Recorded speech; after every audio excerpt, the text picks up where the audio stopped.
avez vu la 12? C'est un mec ou une meuf? C'est une meuf.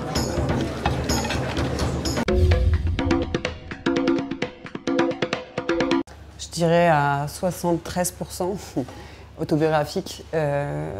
Il est très personnel, ouais, c'est sûr. Je pense que de la même façon que quand j'ai fait ma première bande dessinée qui s'appelle Le goût du paradis, je suis allée puiser dans mes tiroirs.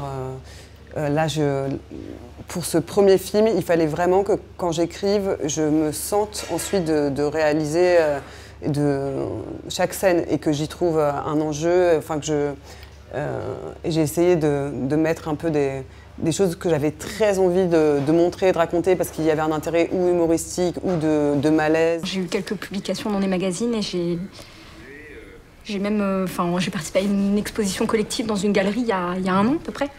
Voilà, j'ai mon carnet sur moi tout le temps et je dessine tout le temps. Ok, super. Bon, et sinon, t'as fait du secrétariat? Oui, quand j'étais en Erasmus. Tout le long de l'écriture, en fait, j'étais un peu malade en me disant mais qu'est-ce que j'ai fait? Pourquoi je me lance dans la réalisation? Je pense que j'étais super impressionnée. Moi, j'aime beaucoup le cinéma, je vais beaucoup en salle et ça me paraît quelque chose de loin, ça me paraissait quelque chose d'infaisable en fait, de savoir à tous les niveaux prendre des décisions, de bosser avec autant de gens, etc. Mais en fait, ça se fait petit à petit tout ça, c'est-à-dire qu'il y a le temps de l'écriture et ensuite il y a le travail de prépa qui est effectivement la première brèche qui s'ouvre sur le fait d'avoir à beaucoup parler du film et à devoir transmettre des choses. Et ça s'affine au fur et à mesure.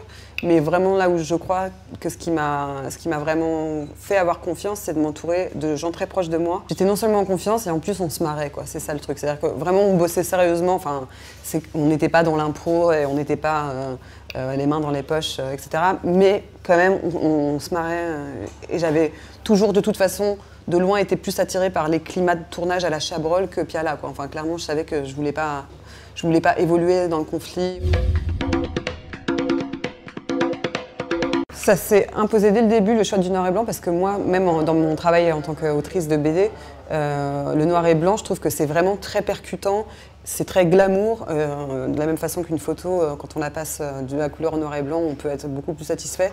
Il y a un truc un jeu qui est permis sur les nuances, sur les contrastes, donc il y avait cette volonté graphique. Quand on vous a... Non, mais peut-être que voilà, je suis juste pas faite pour l'amour. Mais tu sais, Sophie, l'amour, c'est pas simplement se faire baiser dans les chiottes. Il va t'arriver plein d'autres trucs, tu vas voir. Ah ouais, mais on ne baisait pas que dans les chiottes.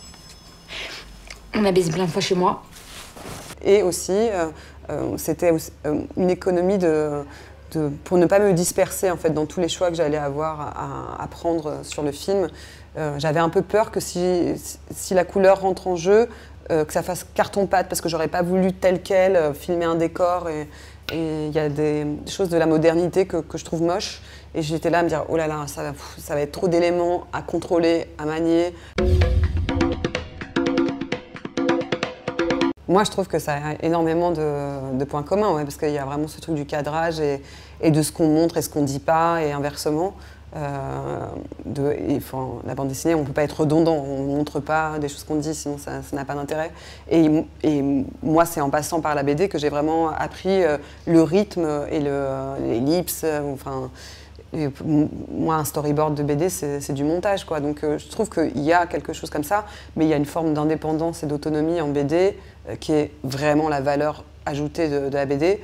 Par contre, le bénéfice du cinéma, ça peut être compliqué aussi, mais c'est le fait de travailler avec plein de gens. Je m'en souviendrai toute ma vie, quoi, en fait. S'il y avait la canicule, c'était épique comme tournage.